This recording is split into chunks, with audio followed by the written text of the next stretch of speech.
Hey guys, it's Pineapple, and this video is part 1 of my 2-part video series discussing the footage that we were shown at Anime Expo this past week in LA for the My Hero Academia Season 4 premiere. That was a long sentence. Things got pretty heated really quickly, so let's get into talking about how the villains get started in Season 4. You can follow me on Twitter at VocalPineapple to keep up with me, or you can click on the bell icon to keep up with my videos. With that said, let's get to talking about the episodes after that intro. Hit it!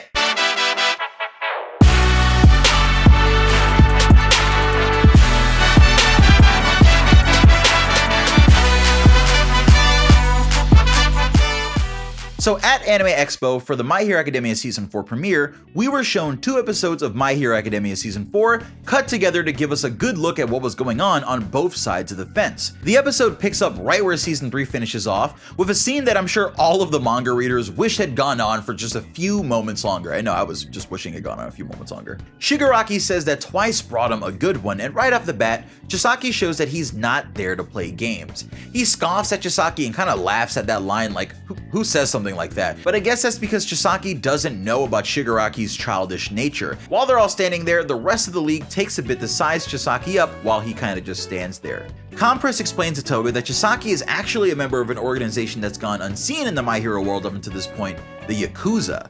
The Yakuza have an odd role in the world of My Hero Academia because due to the advent of the Hero and Villain Society, they don't really have a place anymore.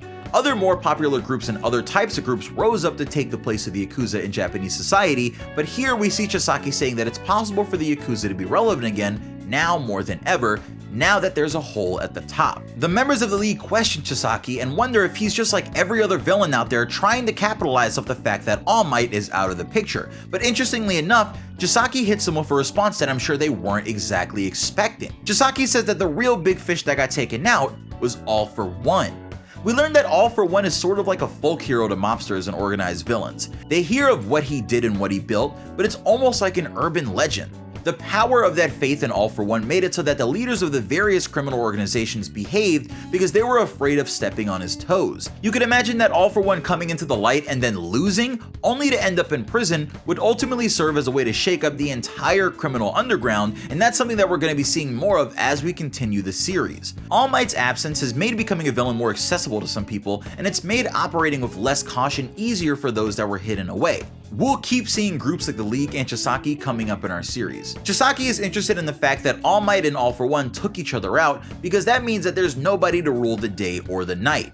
With such a huge power vacuum on both the hero side and the villain side, Chisaki makes it clear to Shigaraki that the Game of Thrones is on. Shigaraki claims that he'll be the next one to take All for One's spot, and this is where Chisaki finally comes clean and shows us why he's really here. He starts giving a speech to the various members of the league, asking how things got so desperate for them. They want to tear down the Hero Society, but they don't know how they're going to go about it at all, and because of that, Chisaki says that they're wasting excellent tools. We get some really nice character profile shots for the characters that he mentions here, but he says that Muscular is a crazy powerful quirk user that can be extremely useful if you get him under control. Was that something that Shigaraki was just incapable of? Moonfish was versatile and skilled enough to escape death row. How was he allowed to be beaten by a bunch of children? Chisaki brings up Stain because he doesn't know that Stain wasn't actually a member of the league, but to be honest, Stain could have been an excellent tool for the league to use if Shigaraki was the kind of person that'd be capable of getting Stain to work under him, and these are the shortcomings that Chisaki is pointing out in an attempt to hammer it into the league's heads that they're completely misguided. He says that Shigaraki shouldn't just be allowed to gather more power if he's gonna waste it all, so Chisaki steps forth and says that he wants to be the ruler. This was his plan the entire time, to come here and absorb the League of Villains into his group, and honestly it isn't really a bad plan if you look at it from Chisaki or Overhaul's perspective. Chisaki has a powerful group of quirk users at his disposal, along with an entire Yakuza organization that he's helping manage, on top of the Dark Enterprise that he's most known for, but that's something for another video. Overhaul thinks that without a leader, the League of Villains is going to kneel to him once he shows them that he has the structure that they need to achieve their goals, while also helping him reach his. He's speaking to them like he's above them, like they're lowly villains and he's something bigger than that. This gets Magna particularly upset, and she uses her quirk to lunge forward and drag Chisaki's body towards her huge magnet. This is where we actually get some backstory about Magna and her friend, who's proud of Magna for boldly standing up to society, but sadly this bit of backstory comes a bit too late because of what happens next. Chisaki quickly slides 2 of his fingers across a little segment of Magna's forearm, and right then she starts to bubble up and her entire upper body explodes. Now if you're like me and you were worried that they were going to censor this, oh no, it is bloody. Magna explodes and there's blood everywhere, and there's even blood raining down on the camera and all over Chisaki and the area around him.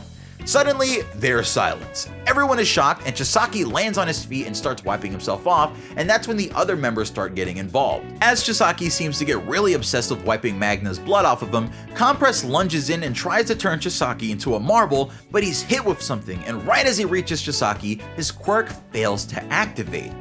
That is no good, because it means that Compress pretty much just runs up to Chisaki and grabs his arm, causing Chisaki to freak out and use his other hand to smack Compress's arm away, blowing it completely off, turning it into a splatter of blood. We're like 5 minutes into the episode and already the League of Villains is down 1 member plus 1 arm.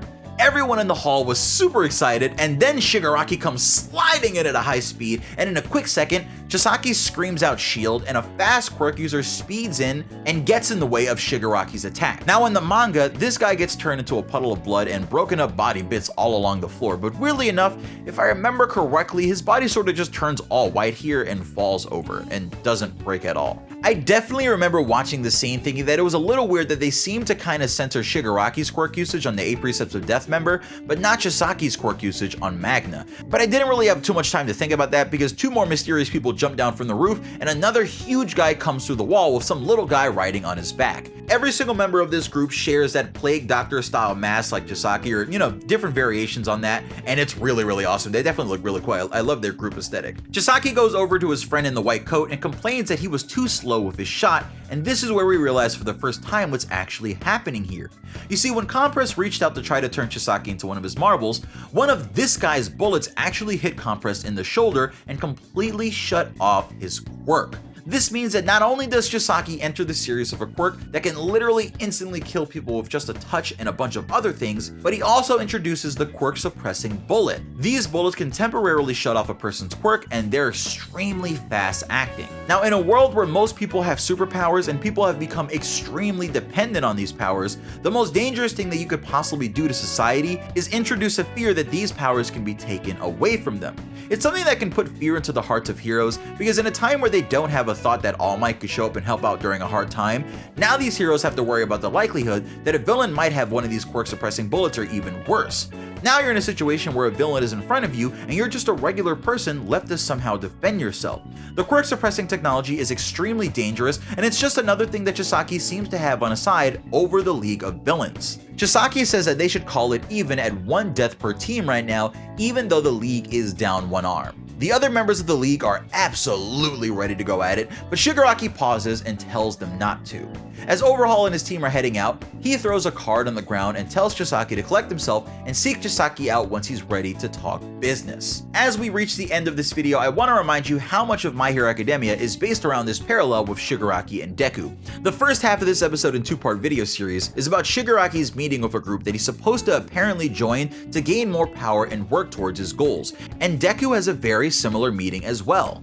Just like how Deku has to overcome Nightaye's test and in general even overcome his classmates, Shigaraki has to overcome other villains as part of his story, and now the villain that's in front of him giving him a hard time is Chisaki. I promise you that it's extremely interesting how they're going to make Chisaki a sort of center of drama for both the League and the heroes in this arc, so be ready to see how him and his team members get down as the season goes on. Let me just say also that I had so much fun out in LA for Anime Expo, and we planned the trip as more of a homie vacation last year after E3, but I'm definitely glad that I went to the con for a few days to meet up with some fans at the center. I hope that anyone that sat there and let me talk their ear off and tell them stories or give them advice doesn't mind that I talk a lot. Next year, I do hope to see more of you guys at whatever convention I'm at, with whatever number I'm at, or whatever's going on, and I'll make sure to be a little more prepared next time I do go to a big con and want to do meetups or whatever. I've got some cute little chibi pineapple mascot enamel pins that I'm working on getting made, and I want to get some shirts and stuff done, but right now I'm going to be really focused on My Hero Season 4 and all that stuff, and a bunch of other things that are going on for the rest of the year. So get ready for a bunch of videos. I'm focusing on that again. I'm getting that done,